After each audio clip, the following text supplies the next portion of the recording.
About 10 months ago, I said that I was going to buy a home, a retirement home, or an investment property. I already have several. And I was going to do it sometime in the next 6 to 18 months.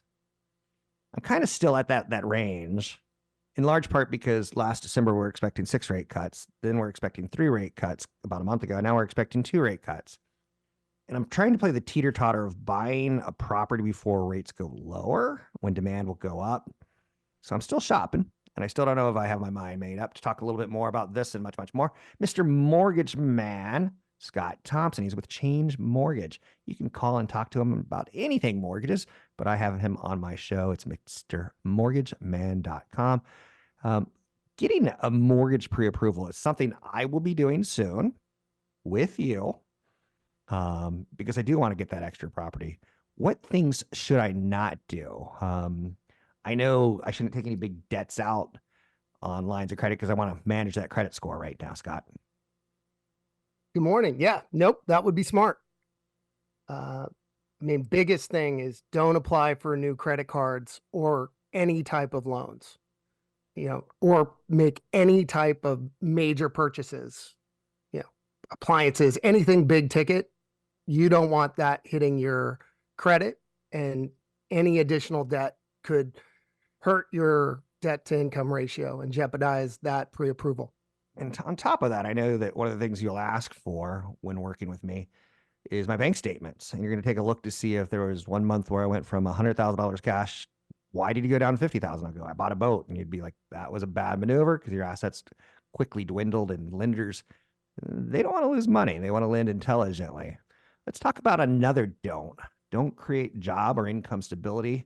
I just talked about with you before we went on air that I'm thinking about retiring full time, going to more part time, staying in broadcasting. Don't know what I'm going to do with that other part time, but it's not going to be a money endeavor per se. I need to get a property approved before I do that job instability thing. That sound about right? Yeah. Basically, lenders are looking for stable employment.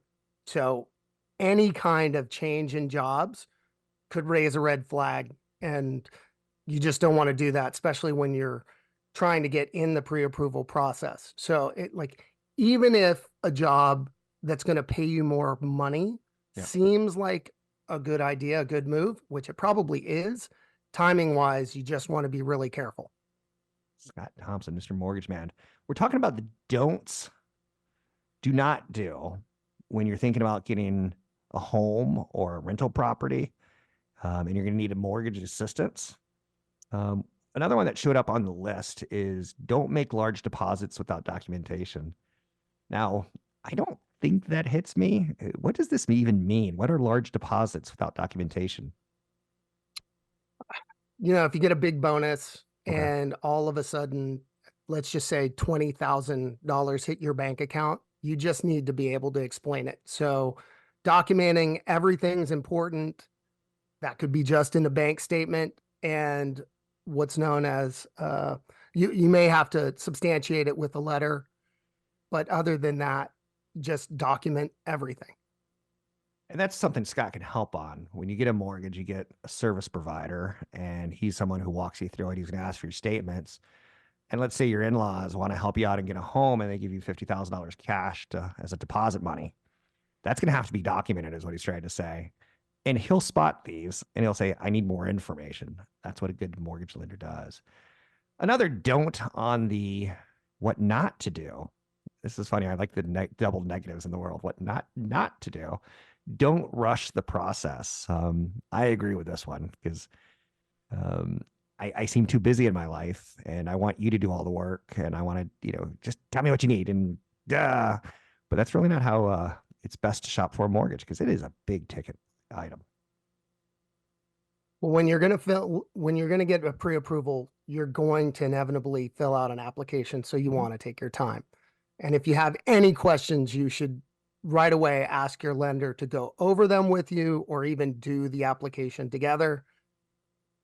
Lenders are going to ask for a bunch of documentation. We touched upon it, W-2s, tax returns, bank statements, whatever a lender asks for, you want to provide as quick as possible. If you take your time your pre-approval is going to take its time. So if you want to get it fast, get it to your lender quickly. I am not a mortgage lender expert. I know a lot because I'm kind of got some gray hairs. But what's the difference between pre-qualification and getting a pre-approval? Well, that's a great question. Pre-qualification is just a basic assessment. If I'm talking to somebody over the phone, I, you know, what kind of job do you have? How much money do you make? How much money do you have in your bank? Whatever you tell me over the phone, I'll use that to basically help pre-qualify, but it's just an estimate. A pre-approval, everything is documented. The just everything we talked about earlier, the from the documentation and um, the full application Mhm. completed, that's what's going to help me get someone pre-approved. Good lender can advise you on what you'll need for the paper trail and the process. Scott Thompson is a friend of my family's. He is also a native Santa Rosan, which is a part of California, Northern California. Um, we know his family and they're good people. We like them very much. You can find him at changemortgage.com or his website that we created specifically for this segment, mrmortgageman.com. That's MrMortgageman.com. Call him and ask him about getting pre-qualified, pre-approval. Talk about some strategies for 2024, 2025. Like I said, I'm getting another property. It may be an income property rental, or it may be the retirement home. I'm not sure which. I'll be working with him in the next couple of months as I get closer to that interest rate cut that is in my head going to be when demand starts coming back big time into real estate. Thanks, Scott. Have a good day. And people can find you at mrmortgageman.com. That's mrmortgageman.com. Now, back to a big problem that is hitting real estate. The 10-year treasury is at a high number. The 10-year treasury bond sits at 4.63%. I had to take some money out of my money market to pay some taxes recently. And I was like, oh, it's not going to be earning 4.6% anymore. And then I looked at the last 6 months. I go, well, I did really good in my NVIDIA and my Facebook and some stocks, and my option overlay strategy that I'm using for Apple created a big winner for me because I was getting income from the options, even though the stock wasn't outperforming. I wasn't losing the stock because it wasn't outperforming, but the income was consistent. So I had a strategy for stocks that underperformed. I have strategy for stocks that performed, but also on top of it, I had some cash. I've still got a lot of cash earning 4.5, 4.7% in that ballpark. And there's not enough houses on the market for me to go out and say, let's use that cash for a deposit or let's get a mortgage. So I'm kind of still watching the housing market, who I think is the biggest loser from the jobs doing well, the economy doing well, earnings so far holding up nicely and improving. The thing that's a problem that's keeping interest rates high is inflation. So the Fed wants to see inflation seep down a little bit lower, and then they're only talking about 2 cuts. So if that takes us through the next 8 months, that's not going to get the mortgage market moving very fast.